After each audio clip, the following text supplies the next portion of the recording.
Subscribe करें Kemps media, घंटे के निशान पर दबा के और पाए भारतीय संस्कृति से जुड़े अच्छे वीडियोस।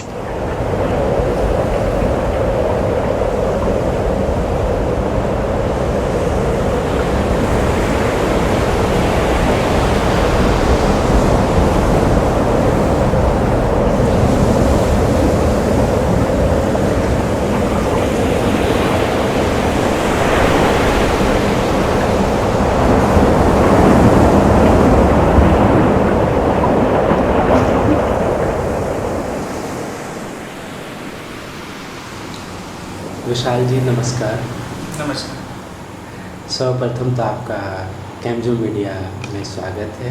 धन्यवाद। और आपने इस सिनेमा में मीरा के गिरधर गोपाल की भूमिका निभाई है, तो पहले आप बताएंगे ये सिनेमा में आपको ये अभिनय, ये चरित्र करके कैसा अनुभव हुआ? मुझे बहुत ही सुखद अनुभव हुआ इस मूवी में अपनी कला का, अपने अभिनय का प्रदर्शन करने में। चूँकि मैं कथक का कलाकार हूँ और कथक में अभिनय तो की प्रमुखता है, और मैंने अभिनय वैसे बहुत कम सीखा है, लेकिन आई थिंक इस मूवी के बाद मेरा अभिनय और परिपक्व हो गया। और जब मुझे ऑफ़र आया था करने के लिए, तब मुझे लगा था शायद नहीं कर पाएंगे, लेकिन आई थिंक मैंने पूरी कोशिश की कि जितना सीखा है और जितना अपने गुरु लोगों को देखा है, अपनी दादी जी को देखा है कथक की क्वीन सितारा देवी जी को, अपने पिताजी को पंडित मोहन कृष्ण जी को देखा है, अपने अंकल पंडित गोपी कृष्ण जी को देखा है, जितना भी इन लोगों को देखा है और सीखा है, उतनी सारी चीज़ें मैंने इसमें निकाल कर रख दिया। कहते हैं सारा रस जो मैंने इनसे लिया है, मैंने सभी इस मूवी में मैंने अपने अभिनय के माध्यम से मैंने इसमें देने की कोशिश की। और आई होप जब ये रिलीज़ होगा और आप सब जब देखेंगे मुझे इतने बड़े पर्दे पे, तो आई होप आपको पसंद आएगा। आप ये बताएं कि मीरा के साथ आप जब कृष्ण का अभिनय कर रहे थे, तो आपको कैसी अनुभूति कैसी हुई? देखिए, ये अनुभूति तो मुझे नहीं लगता कि हम ये बयां कर सकते हैं अपने शब्दों में, क्योंकि जब आप उस किरदार में होते हैं तो ऐसा लगता है जैसे आप खुद उस रस में कहीं ना कहीं आप खुद डूब चुके होते हैं। और आई थिंक मेरा बचपन कृष्ण की भूमिका से ही मेरी शुरुआत हुई थी। मैंने हर अपने नृत्य में भी मोस्टली कर कृष्ण का ही अभिनय किया है, बट कृष्ण में भी अभिनय में भी बहुत सारे वैरायटी है। मतलब एक नटखट कृष्णा है और एक बहुत सारी स्टोरीज आप कृष्ण भगवान की आप सुनते हैं, लेकिन ये जो स्टोरी है मीरा जी के साथ में, जो उनकी स्टोरी है, जो उनका अभिनय का जो तरीका है, जो उन्होंने अभिनय उस दौरान जो लीला उन्होंने रची है, वो बहुत ही अलग है बाकी सब लीलाओं से उनकी। तो खुद बहुत ही सुंदर माहौल रहा है। हम लोगों ने इतनी जगहों पे इसको शूटिंग की है और ऐसा नहीं लग रहा था, जैसे खुद लग रहा था जैसे कहीं ना कहीं कृष्ण भगवान हमें देख रहे हैं, मीरा जी वहाँ उपस्थित हैं। चाहे वो मीरा मंदिर में हम शूट कर रहे हों, चाहे हम राजस्थान के जंगलों में शूट कर रहे हों, और जितने दर्शक हमें वहाँ भीड़ हमें देख रही थी, वो तो ऐसे भागे भागे आ रहे थे पिक्चर खिंचाने के लिए, और इतने सारे अच्छे कमेंट्स वो मुझे दे रहे थे कि ये तो एकदम कृष्ण भगवान जी जैसे ही दिख रहे हैं। और सबसे बड़ी बात, मुझे पता नहीं थी कि मेरे बाल घुंघराले हैं, और इस मूवी से ही मुझे पता चला कि मेरे बाल घुंघराले हैं, क्योंकि जब मैंने इस बालों को बड़ा करना शुरू किया तो कुछ ब्रेक के बाद जब वापस से शूट शुरू हुआ, तब मुझे हमारे डायरेक्टर साहब ने कहा था कि आप बाल कटिंग मत कराइएगा अपने और इसको लंबे ही रखिएगा। तो जब मैंने लंबा करना शुरू किया तब मुझे पता चला कि मेरे बाल घुंघराले हैं। तो आप देख सकते हैं कि अभी कितने सुंदर बाल मेरे हो चुके हैं। तो कहीं ना कहीं ये सब सारी चीज़ें आपको एक अलग पहचान देती है। तो मुझे लगता है ये मूवी मुझे एक अलग पहचान देगी। कथक के तो कलाकार हम हैं ही हैं, प्लस एक अभिनेता होने का भी मुझे एक उपाधि मुझे शायद मिलेगी आप सबके प्यार और आशीर्वाद से। अब मैं आप एक बताने का कष्ट करेंगे कि ये सिनेमा सितारा देवी जी से भी अभिन्न अंग मानता है, और आप उनको इस सिनेमा में क्या एज ए योगदान में क्या आप समझते हैं? ऑफ कोर्स जब वो उस वक्त जब ये शूटिंग चल रही थी तब तो दादी जी थी समक्ष ही थी, और आई थिंक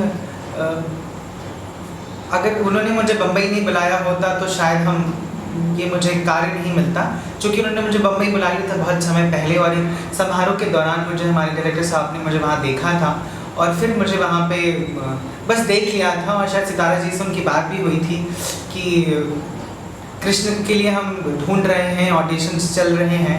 तब उन्होंने कहा था कि मेरा एक ग्रैंडसन है बनारस में रहता है, वो आने वाला है, तुम कल आना, तब तो उसको देखना, शायद वो सूट करेगा उस किरदार के लिए। और तब शायद उन्होंने मुझे वहाँ उस समारोह में हम गए थे और उन्होंने मुझे वहाँ देखा था, और तभी उन्होंने शायद डिसाइड कर लिया था कि विशाल जी से ही कराएंगे। तो ऑफकोर्स उनका बहुत बड़ा हाथ है इस फिल्म में, और चूँकि उनका आशीर्वाद तब भी था और अब भी है और आने वाले हर कार्यों में रहेगा, तो मुझे नहीं लगता कि वो इस मूवी के लिए बहुत बड़ा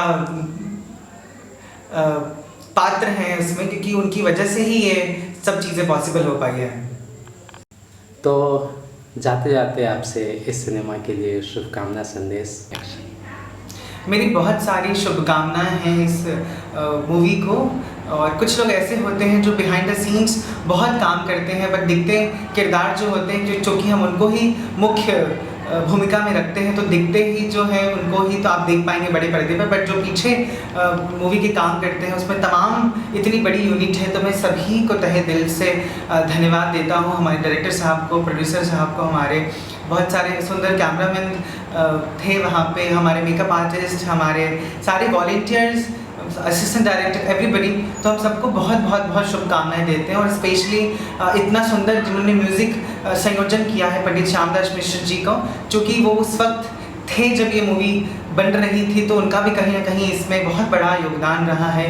मेरे अंकल श्री रवि किशन जी को भी मैं बहुत तहे दिल से धन्यवाद देता हूँ, क्योंकि उन्होंने इसमें इतना सुंदर नृत्य निर्देशन का काम किया है। तो ओवरऑल ये पूरा एक कहते हैं ना, एक पूरा समूह में काम हुआ, और बड़े बड़े गुरुओं ने इसमें अपना हाथ दिया है, जैसे सितारा देवी जी का मैंने नाम आपको बताया, पंडित श्यामदास मिश्र जी का मैंने आपको नाम बताया। तो इतने बड़े बड़े अलग अलग फील्ड के, कोई नृत्य में महारत है तो किसी ने संगीत में इतना बड़ा योगदान दिया है। तो उन सभी के आशीर्वाद से ये मूवी रिलीज़ होने वाली है, बहुत जल्दी सिनेमाघरों में आपको देखने को मिलेगी। तो आप ज़रूर जाइए, और वो जो पुराने हिस्टोरिकल चीज़ें हुई हैं, जो इतिहास में इतनी बड़ी लीला हुई है, भगवान श्री कृष्ण जी और मीरा जी ने इतना बड़ा प्रेम का सबको संदेश दिया है, इतना बड़ा संदेश दिया कि आज भी लोग उसको सुनते हैं और देखते हैं। तो उसको नए तरीके से एक मूवी में लाने की कोशिश की हमारे डायरेक्टर साहब ने। सो बहुत तहे दिल से मैं आप सभी से गुजारिश करता हूँ कि आप सब ज़रूर जाइए और इसको अपना प्यार और आशीर्वाद दीजिए, ताकि हम सब और आगे इस तरह के काम और करते रहें। आपका धन्यवाद।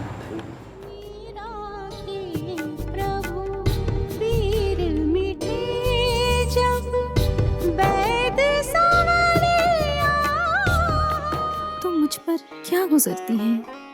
जैसे सुंदर आप हैं, वैसे सुंदर आपके पति होना चाहिए। ये मूर्ति नहीं, मूर्ति नहीं, मूर्ति नहीं।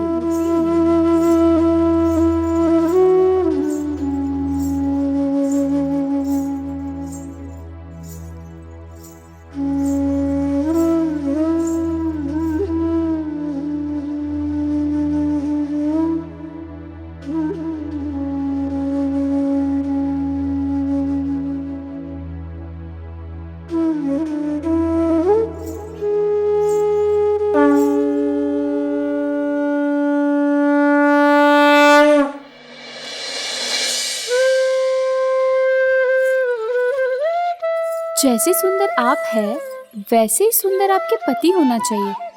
ये मूर्ति नहीं, ये मूर्ति नहीं, ये मूर्ति नहीं।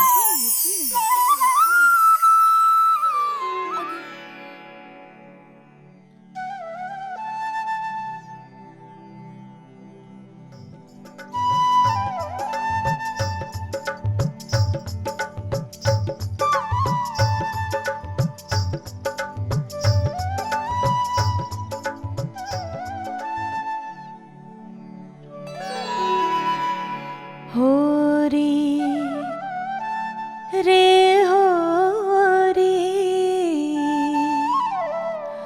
खेलत हैं गिरधारी।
छिड़कत मोहन